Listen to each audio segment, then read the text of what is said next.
This is Words Aptly Spoken, which comes from Proverbs 25:11. A word fitly spoken is like apples of gold in settings of silver. The written word is a precious treasure.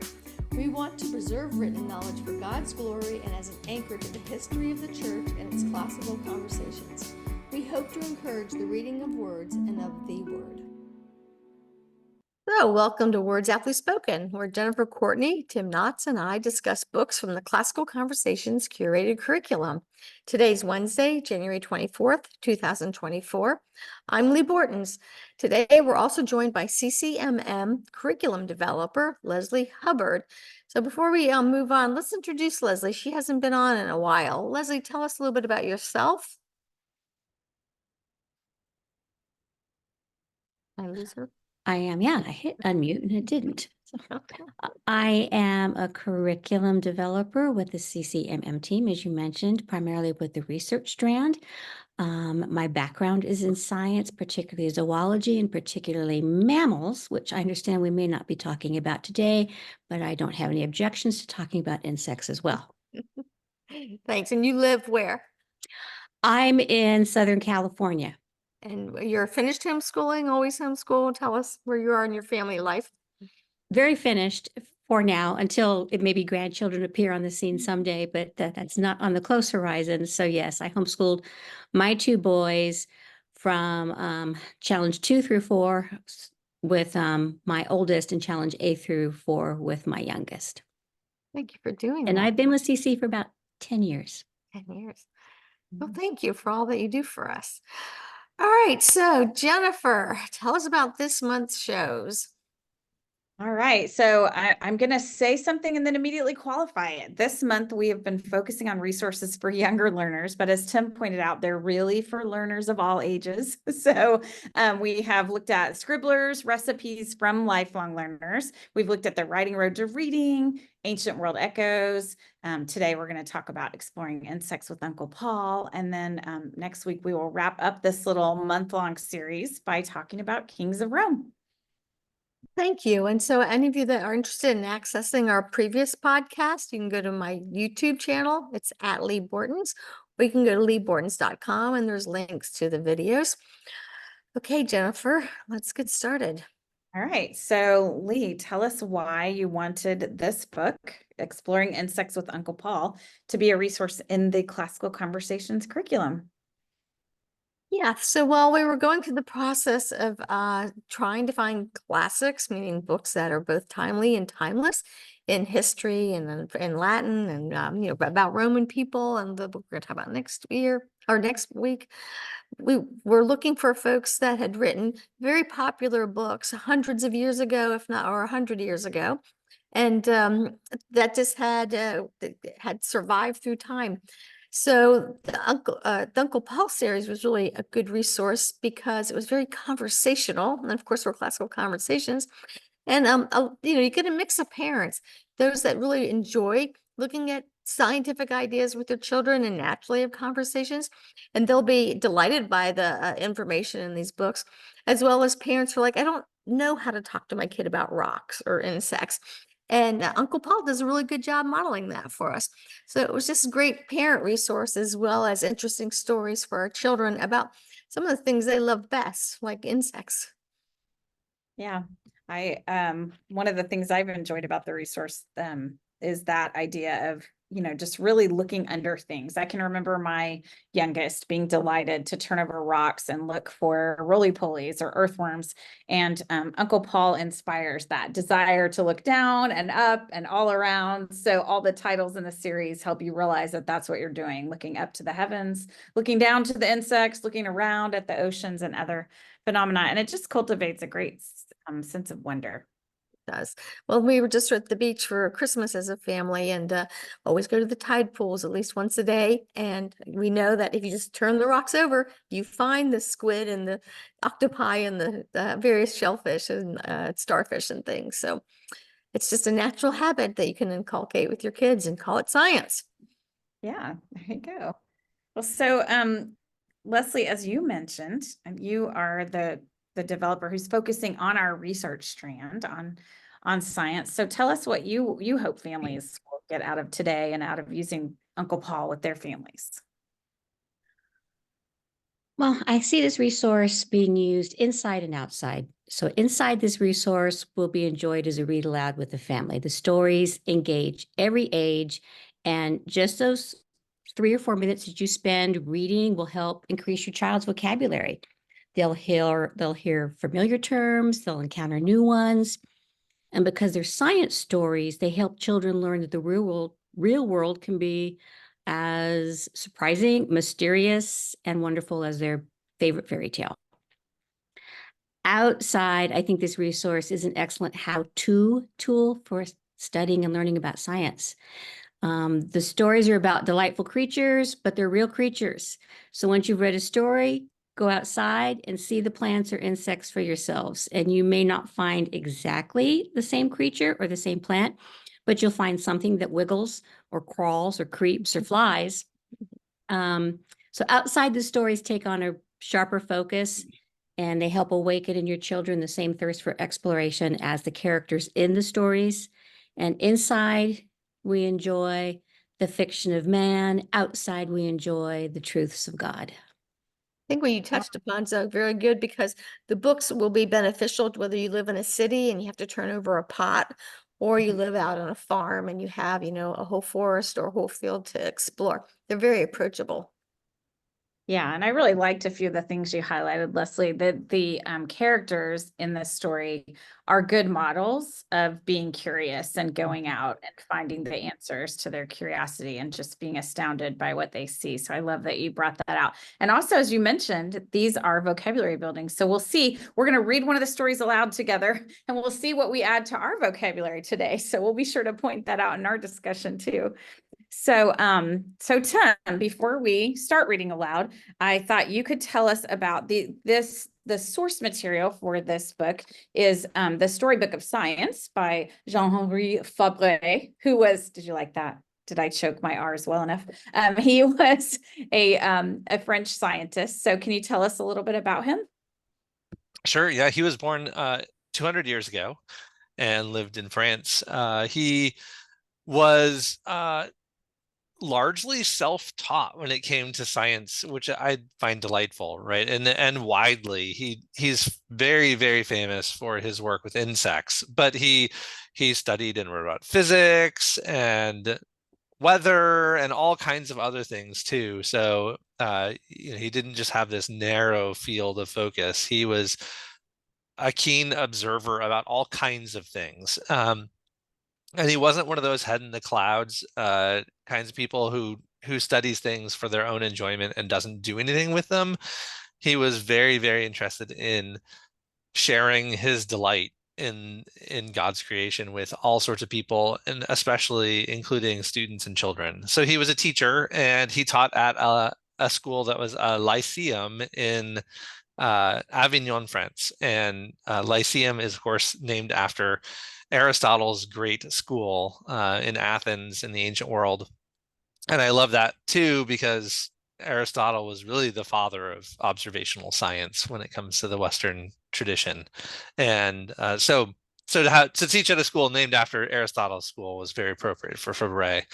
And these books are great because they are, as already mentioned, they're a very conversational sort of narrative driven, inspirational approach.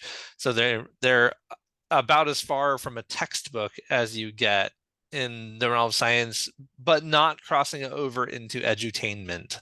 They're still very educational while being approachable.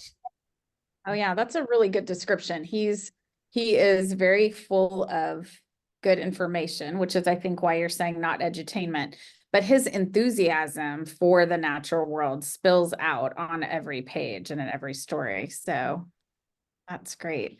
Well, last week when we were talking about ancient world echoes, we remembered that sometimes the introduction or the preface to a book can be the thing that gets you started the best. After all, the folks who curate these resources spend a lot of time talking about why is this thing been made. So I thought that, Leslie, if you could read the introduction for us, which for those of you who have your book at home, starts on page 7, and it's just a short little 3 pages, and then we'll share some thoughts about it. Yeah, so the introduction starts actually with a hymn. This is my Father's world, and to my listening ears, all nature sings, and round me rings the music of the spheres. This is my Father's world. I rest me in the thought of rocks and trees, of skies and seas. His hand the wonders wrought. It was by Maltby D. Babcock. God's handiwork is so worthy of celebration. Together as a family, go outside and marvel at the world, from the smallest nearby earthworm to the vastness of space and the stars. Nothing knits hearts closer than encountering something together. Individually, the star-studded sky is breathtaking. A wiggly earthworm is a marvel. However, the celebration of creation can be more than a time of discovery, but a time of building sweet relationships in your family. In addition to going out into nature, your family can pick up this book and read about creatures you might not be able to observe in your area. Both outside and in your reading, marvel at the strange, unique, detailed, and varied nature of God's creation. Your knowledge will cause you to echo in celebration of our Creator. As you read and explore, keep your eyes wide for how creation demonstrates that all nature sings. Compared with truth, fiction is but a pitiful trifle, for the former is the work of God, and the latter the dream of man. So Uncle Paul tells his niece and nephews when they ask him for a real story, not a fairy tale. Children love fairy tales. They love things that surprise them or seem mysterious.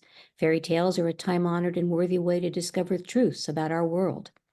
Fairy tales teach us about good and evil, consequences, bravery, grief, and countless other truths that can be applied to reality.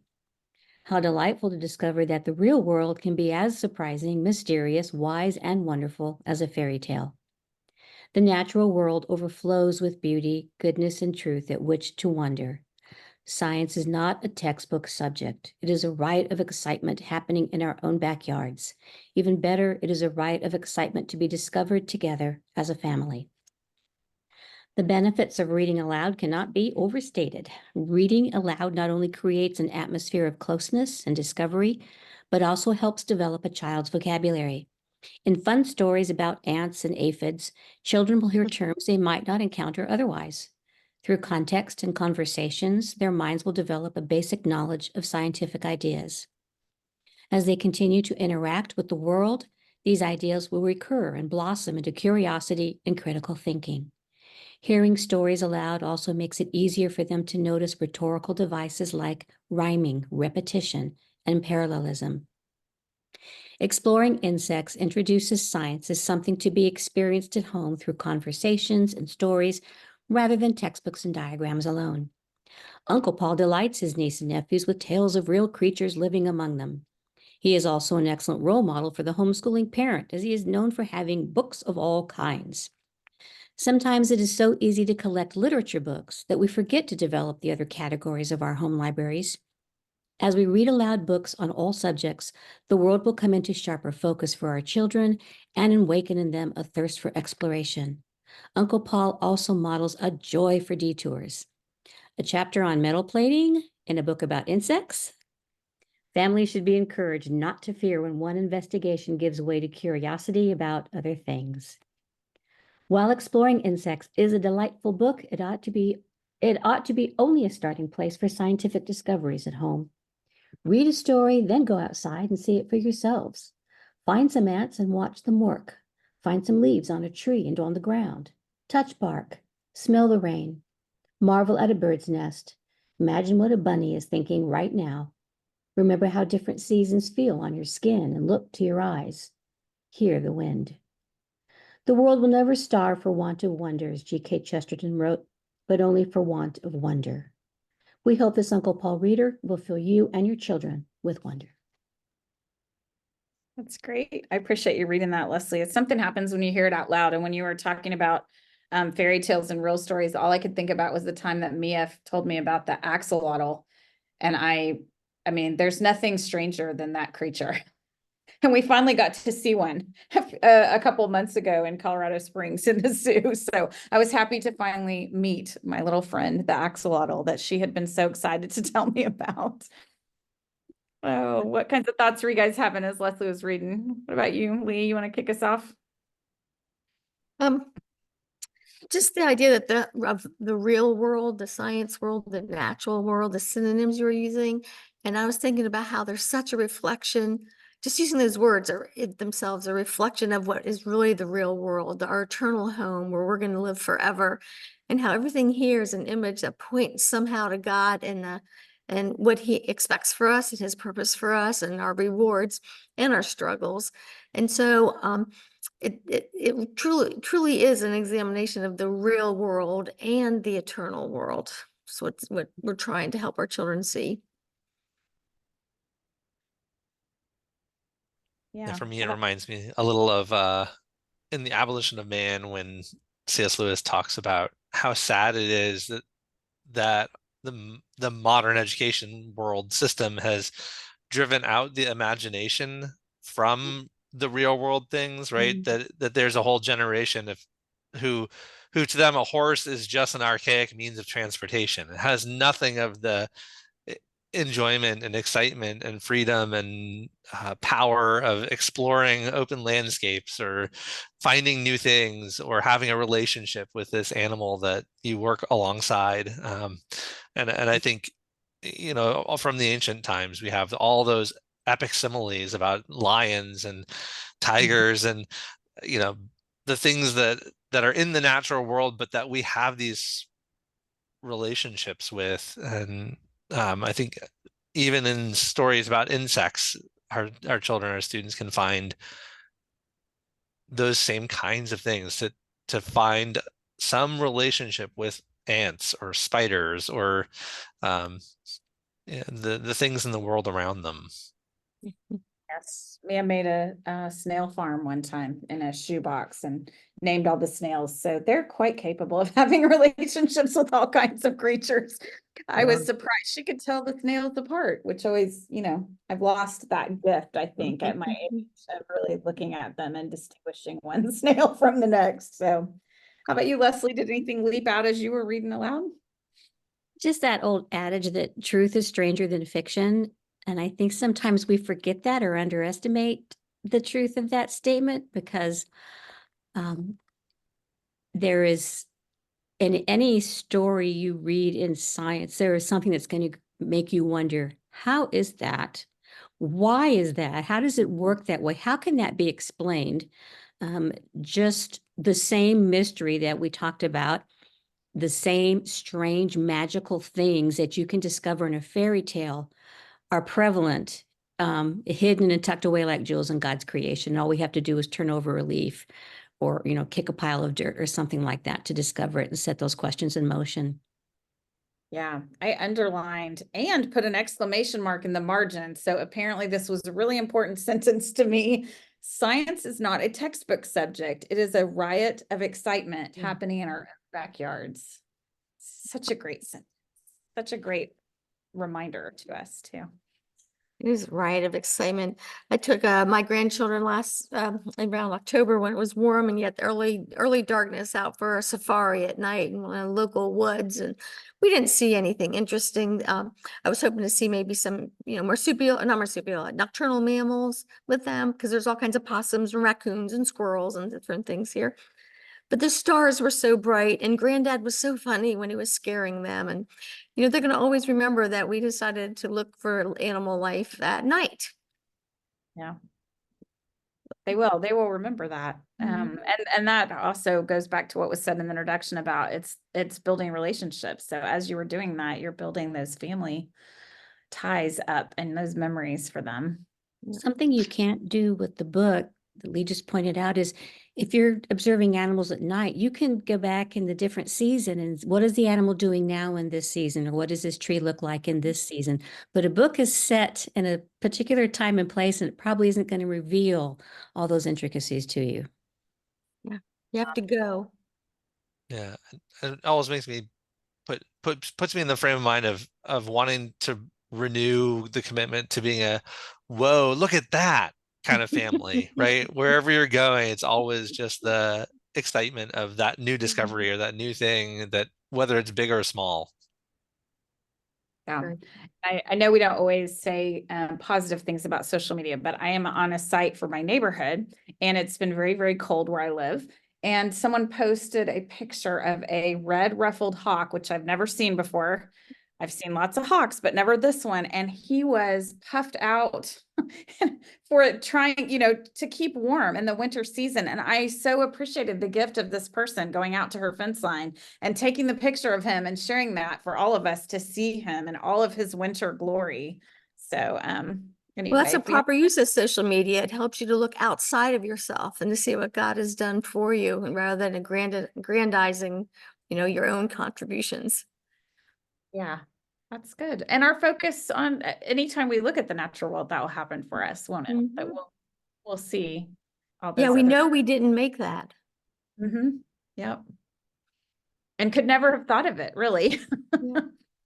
So, well, good. Well, I think it's about time for our break, Lee. So, Well, thanks to classicalconversationsbooks.com, where the books discussed can be purchased. If you go to leebortons.com and look either at our archive calendar for last year, 2023, or for this year, 2024, the books are linked to a place where you can purchase them.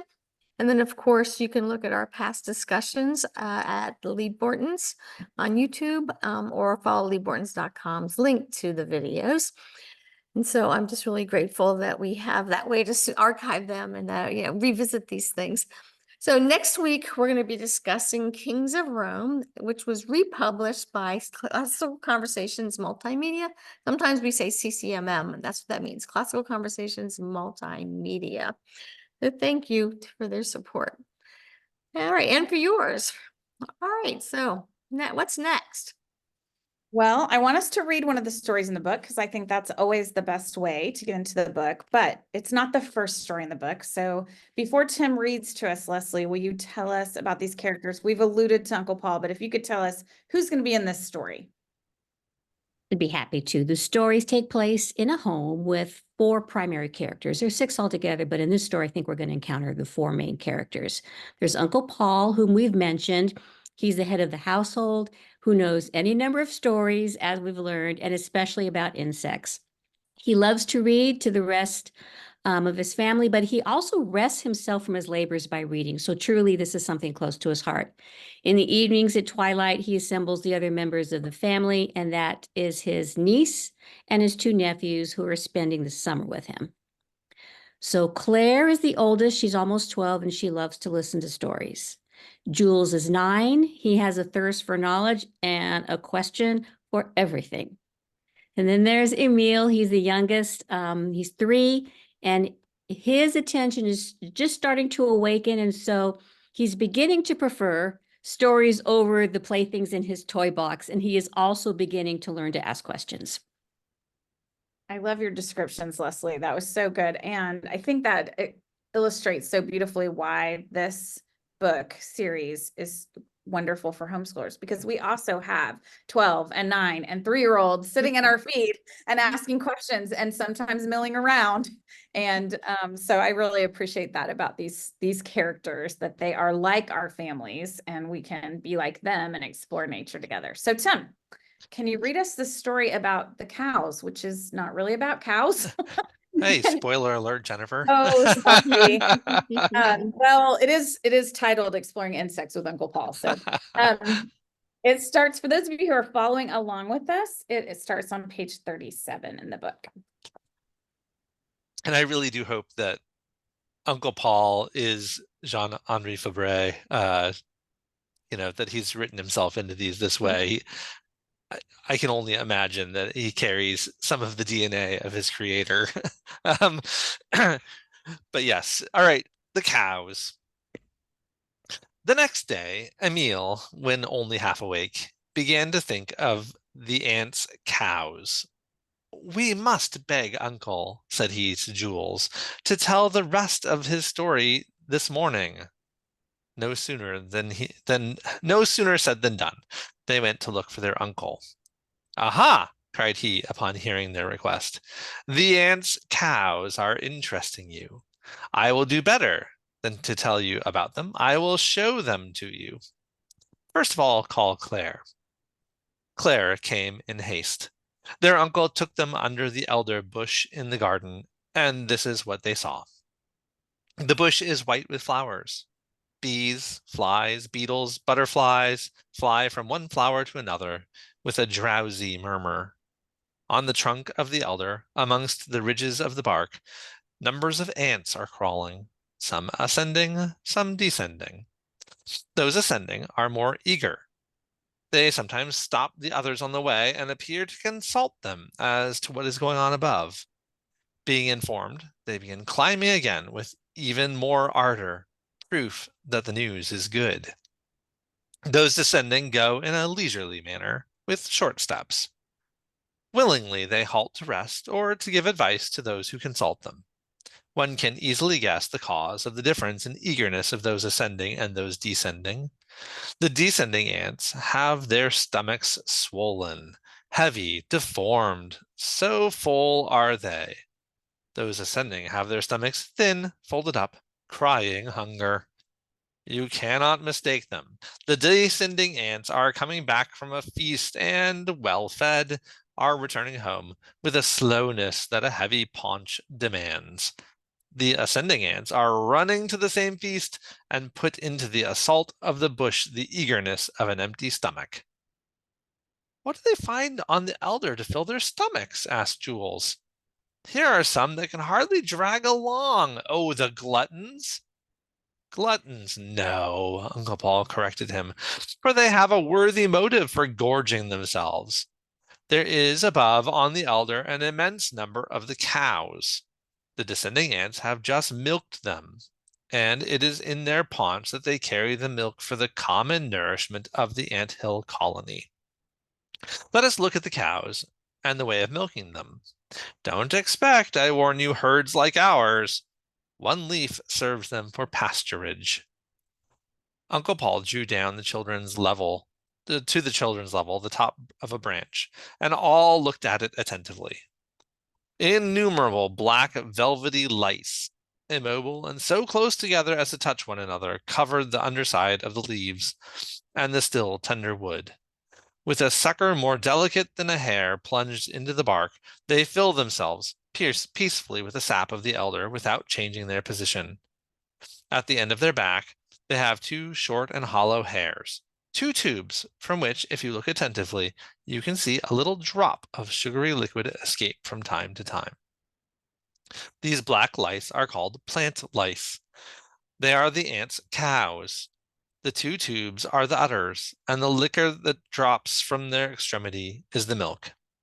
In the midst of the herd, on the herd, even when the cattle are too close together, the famished ants come and go from one louse to another, watching for the delicious little drop. The one who sees it runs, drinks, enjoys it, and seems to say, on raising its little head, "Oh, how good! Oh, how good it is!" Then it goes on its way, looking for another mouthful of milk. But plant lice are stingy with their milk.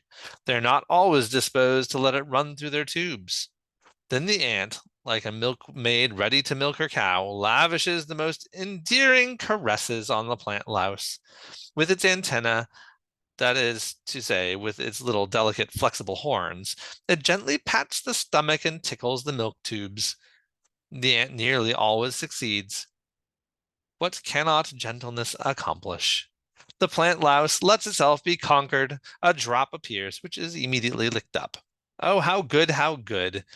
As the little paunch is not full, the ant goes on to another plant lice, trying the same caresses. Uncle Paul let go of the branch, which sprang back into its normal position. Milkmaids, cattle, and pasture were at once at the top of the elder bush. That is wonderful, Uncle, cried Claire. Wonderful, my dear child. The elder is not the only bush that nourishes milk herds for the ants. Plant lice can be found on many other forms of vegetation. Those on the rose bush and the cabbage are green. On the elder, bean, poppy, nettle, willow, poplar, black.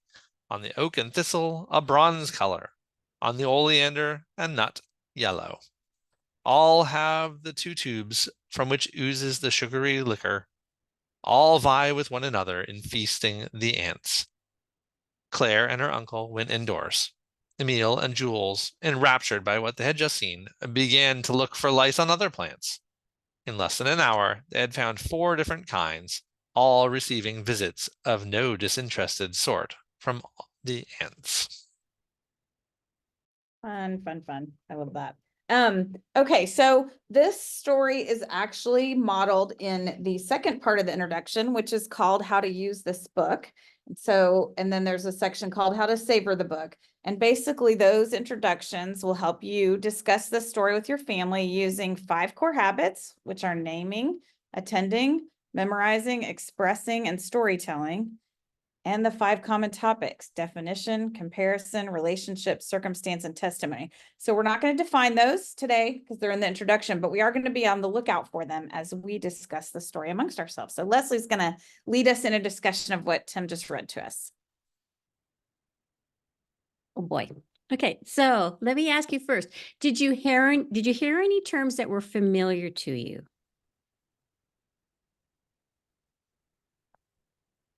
Ants and cows. Ants and cows. Those terms are familiar to you. Mhm. Or just the trees and the milking. And stomachs and being hungry. My kids are always hungry. Did you hear any terms that were unfamiliar to you? I think I had forgotten that lice was plural and louse was singular. So like stunned me for a second when Tim said that. Yes, and I was thinking, I've heard of the trees that when he starts telling them what color to look for the lice at the end, toward the end of the story, I've heard of the elder and the poppy and the nettle and the willow and the poplar and the oleander, but I was thinking I would be really hard pressed to identify what they look like. So the words themselves are familiar because I read a lot of stories, but they're unfamiliar because I could not go outside and find you an oleander. Right, depending on where you live, you may or may not be able to see these things in your yard or on your walks or in your neighborhood. I enjoyed the word pasturage. Yes. A little old-fashioned word. Yeah. And there were a lot of terms that sounded like we were looking at something on a farm, and we were in a way. What kind of animals were we talking about? What other animals did you hear mentioned in this story? Oh. We might have named them all. Maybe. Well, the milkmaids were mentioned. Yes. Yes. And who are the milkmaids, Tim? In the story or in real life? Well, you could talk about both. I mean, there's a lot of play on words in this. They're used ambiguously. Who are the milkmaids in the story? Yeah, the ants that have run up and are trying to convince the lice to give up their milk. Yeah, he's calling the lice cows, and making that comparison to the extraction. I have to say, I got a little worried when I first read this story because when I heard about aphids and ants, my natural assumption, I don't know if it was yours, was that the ants were going to eat the aphids. Yeah. I thought this was Yeah. going to be rather a tale with a sad end. So what about this story makes it, why was it so unique? What was unexpected about the story? So just not just that there was ants milking aphids or lice in this case, but that, like for instance, how he told the story, the ants were ascending, but he didn't tell you why, and the ants were descending, and he didn't tell you why, and then he started to describe them, and you're like, it drew you in and got you more curious. Yes, I was thinking, again, convicted about my powers of observation, the fact that you're noticing the speed at which they're ascending and descending, and the fact that some of them are fatter on the way, the ones on the way down are fatter than the ones on the way up. He's really teaching them how to see what's in front of them. Yeah, I think, and watching them caress the lice to encourage them to give up the sap. That was really interesting. Yes. Yeah. He used anthropomorphic how do we say it, anthropomorphic terms like milkmaids. But then he also used cows. So he used all kinds of analogies that would make you familiar. And I was thinking how, unlike say Aesop's fables, where an animal is there to teach you a lesson, or a science textbook where it's just the facts, ma'am. This was such a great mingling of the story, and it made you want to know the facts because of how he gave you analogies you were familiar with and let you wait for the details. Yes. It's not mentioned in the story, but there's a picture, I think, that accompanies the story that calls the ant a shepherdess or a shepherd. And I loved that picture of in God's creation, and not just the predator-prey relationship, which we might be very familiar with, but this one of shepherding one species for another. It's a very mutual relationship. When I thought of scripture, then are there any verses in scripture that we could memorize or that we know or familiar about this situation, or ants or cows? Well, there's many proverbs about ants. I used to imitate their behavior. I only know one proverb about ants that I've memorized. Do you have one you can share, Jennifer? Oh, I'm sure we're thinking of the same one, that, that the ant is storing up the food and not being a Yes. bird. Right. Works in the summer, right? Even though it's not a strong animal, it Mhm. gathers its food. Okay, that was not the one I was thinking of. Okay. Mine was go to the ant, you sluggard. Oh, yeah. Consider its ways and be wise. And I think this story exemplifies that proverb about how it, its relationship with another animal, nurturing it. I know too, they even go as far as to carry the aphid's eggs with them if they go to another nest, or if it's it's a rough winter, they take the eggs to their nest and protect them. So it's very much the picture of shepherding and being wise. Yeah, Go ahead, Tim.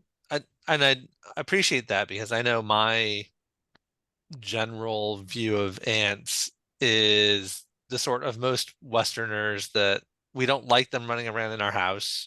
We don't want them running up and eating the food at our picnics, right? They're a pest and a consumer, and this is a very different view on them than just something to be gotten rid of or avoided. So what are some ways you can think of that you could express what you learned in this story? How could you show that you've learned something? What are some various things you could do? Well, you mentioned the pictures, and I think drawing is Drawing. always nice with this kind of story. You could draw a nice picture of an ant or the plant lice. I think it would make a cool poem too, don't you think? There could be something in here in poetic nature. What were you going to say, Lee? Oh, I say you could do a haiku.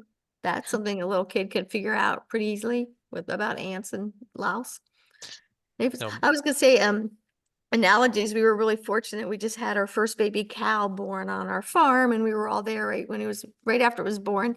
And so to read this story to the grandkids, I'm going to do that when they're with me next week, because I'll be able to say, and remember how her udders were just dripping, and he couldn't, she has so much milk that's the picture of what's here. So they've seen something like that before. Or if you're a mama and you're nursing a baby sibling, there you go. Mm-hmm. Yeah. This would be a fun one too, for some of those arts and crafts inclined people, to make ants, right? Ants and aphids, and pipe cleaners and egg cartons and paint and all the good stuff you could get out to make yourself some ants. I'd forgotten about the egg carton insects. Those are very fun. Yeah. Cleaners and egg cartons. Yeah, that's good.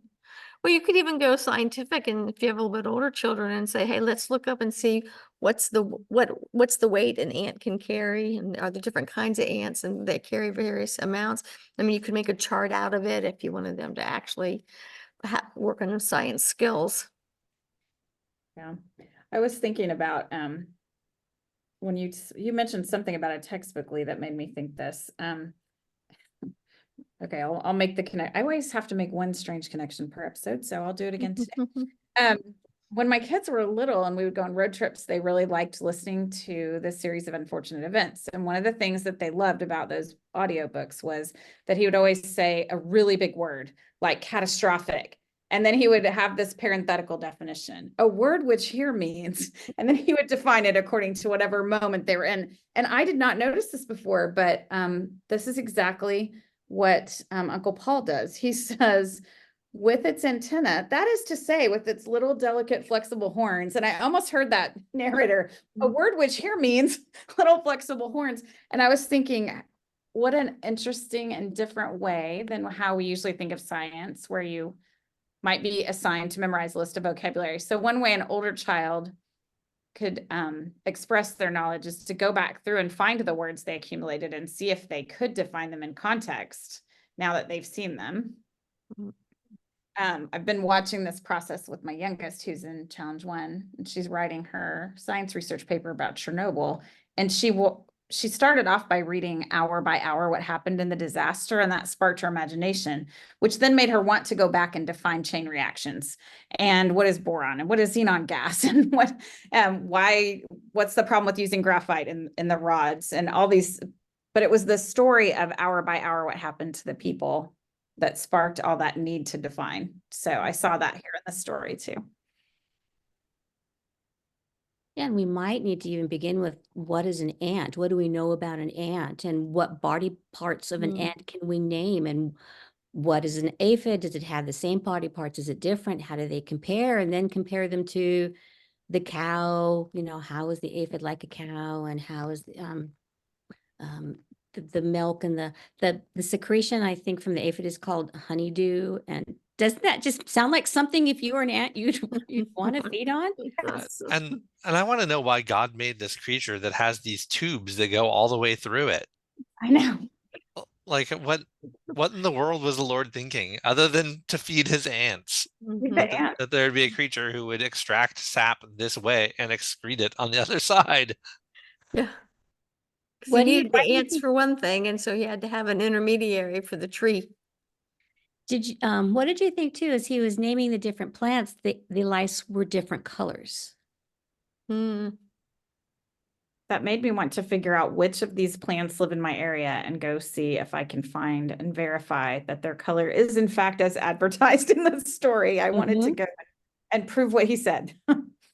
And where would you have to go to find the lice once you found the tree? What did they have? I mean, are they easy to find? What do they have to do to find the lice? I have seen them in the spring when you flip the leaves over. Yeah, Mhm. under the side. Flip it over and there they are.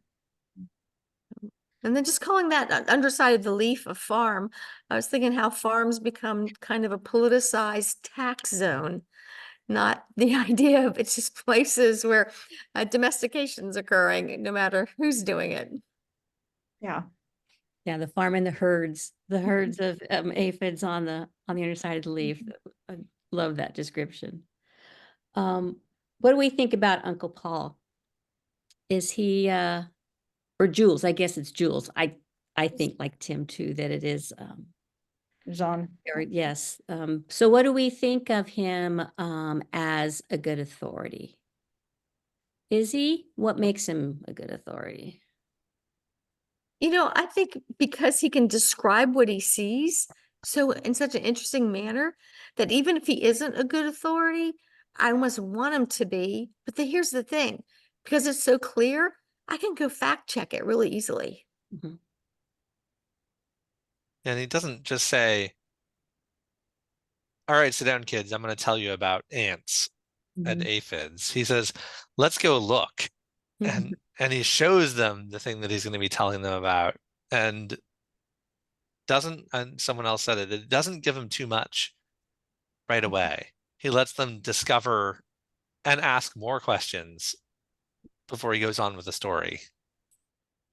But I like too that he lets them discover, but if they are errant in their thinking, like when they started to call the ants a glutton, he did reveal the truth of that. I'm like, you know, here's a fact, and then let's consider more.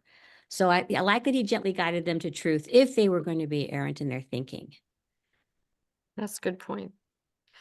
So we're about out of time. Jennifer, is there anything else you want us to finish off with? Because we're going to have to.